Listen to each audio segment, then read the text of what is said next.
ರಾಜ್ಯ ಪ್ರವಾಸದಲ್ಲಿರುವ ಉಪರಾಷ್ಟ್ರಪತಿ ಜಗದೀಪ್ ಧನ್ಕರ್ ಇಂದು ಬೆಳಗಾವಿಯ ಸಾಂಪ್ರದಾಯಿಕ ಔಷಧಾಲಯ ಉದ್ಘಾಟನೆ ಹಾಗೂ ಸಂಶೋಧನಾ ಸಂಸ್ಥೆಯ 18ನೇ ಸಂಸ್ಥಾಪನಾ ದಿನಾಚರಣೆಯ ಕಾರ್ಯಕ್ರಮದಲ್ಲಿ ಪಾಲ್ಗೊಂಡರು. ರಾಜ್ಯಪಾಲ ಥಾವರ್ಚಂದ್ ಗೆಹ್ಲೋಟ್, ಕೇಂದ್ರ ಆರೋಗ್ಯ ಇಲಾಖೆಯ ಕಾರ್ಯದರ್ಶಿ ಹಾಗೂ ಐಸಿಎಂಆರ್ ಪ್ರಧಾನ ನಿರ್ದೇಶಕ ರಾಜೀವ್ ಬಹ್ಲಾ ಸೇರಿದಂತೆ ಖ್ಯಾತ ವೈದ್ಯರು ಕಾರ್ಯಕ್ರಮದಲ್ಲಿ ಭಾಗಿಯಾಗಿದ್ದರು.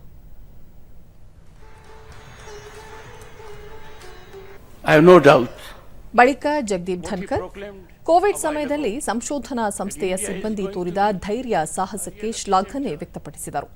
ದೇಶವು ಆರೋಗ್ಯವಾಗಿರಬೇಕಾದರೆ ಪ್ರತಿಯೊಬ್ಬ ನಾಗರಿಕನ ಆರೋಗ್ಯ ಮುಖ್ಯ. ವೈದ್ಯಕೀಯ ಕ್ಷೇತ್ರದಲ್ಲಿ ಸಾಂಪ್ರದಾಯಿಕ ಔಷಧಗಳು ಹೆಚ್ಚೆಚ್ಚು ಚಾಲ್ತಿಯಲ್ಲಿ ಬರಬೇಕಿದೆ ಎಂದು ಉಪರಾಷ್ಟ್ರಪತಿ ಅಭಿಪ್ರಾಯಪಟ್ಟರು. ಇಂದು ದೇಶದಲ್ಲಿ ಸಕ್ಕರೆ ಕಾಯಿಲೆ, ಕೀಲು ನೋವು ಮತ್ತು ಅತಿಸಾರ ಸಮಸ್ಯೆ ಬೃಹದಾಕಾರವಾಗಿ ಬೆಳೆದಿದೆ. ಈ ಆರೋಗ್ಯ ಸಮಸ್ಯೆಗೆ ಸಾಂಪ್ರದಾಯಿಕ ಔಷಧವನ್ನು ಕಂಡುಹಿಡಿಯುವುದು ಇಂದಿನ ಅಗತ್ಯವಾಗಿದೆ. ರಾಸಾಯನಿಕ ಮುಕ್ತವಾಗಿರುವ ಔಷಧ ಪದ್ಧತಿಯ ಬಗ್ಗೆ ಬೆಳಗಾವಿಯಲ್ಲಿ ಸಂಶೋಧನೆ ನಡೆಸುತ್ತಿರುವುದು ಶ್ಲಾಘನಾರ್ಹ ಎಂದರು. ವೇದ ಕಾಲದಿಂದಲೂ ಭಾರತದಲ್ಲಿ ಸಾಂಪ್ರದಾಯಿಕ ಔಷಧಗಳು ಕ್ರಾಂತಿಕಾರಿ ಬದಲಾವಣೆಯನ್ನು ತರುತ್ತಿವೆ. ಈ ನಿಟ್ಟಿನಲ್ಲಿ ಇಂದು ಅವುಗಳ ಬಗ್ಗೆ ಮತ್ತೊಮ್ಮೆ ಯೋಚನೆ ಮಾಡುವ ಅಗತ್ಯವಿದೆ. ಕೋವಿಡ್ ಸಮಯದಲ್ಲಿ ಕೋವಿಡ್ ಯೋಧರಿಗೆ ಸಾಂಪ್ರದಾಯಿಕ ಔಷಧಗಳನ್ನು ನೀಡುವ ಮೂಲಕ ಅವರ ಆರೋಗ್ಯ ರಕ್ಷಣೆ ಮಾಡಿರುವುದು ಭಾರತದ ಹೆಮ್ಮೆ ಎಂದರು.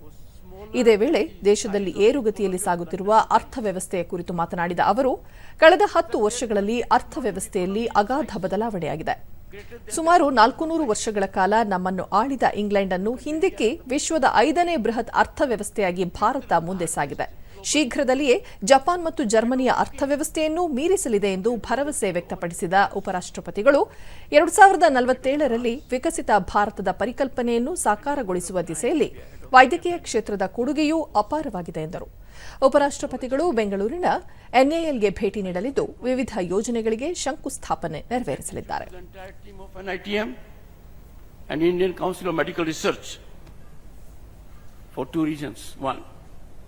Their dedication and their service to the society, to the nation, and in larger context to the humanity.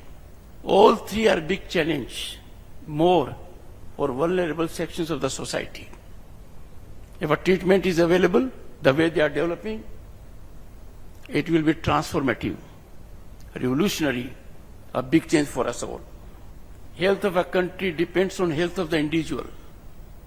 You may be talented, you may be dedicated, you may be sincere, you may be hardworking, you may be earnest, you may have passion, vision, enthusiasm. But if your health doesn't help you, then you will need people to help you. You will not be able to help others. And therefore we must in the country develop a culture that every Indian has to be fit. Fighting fit, healthy, because the entire country at the moment is part of marathon march, and that march is March for Viksit Bharat at 2047.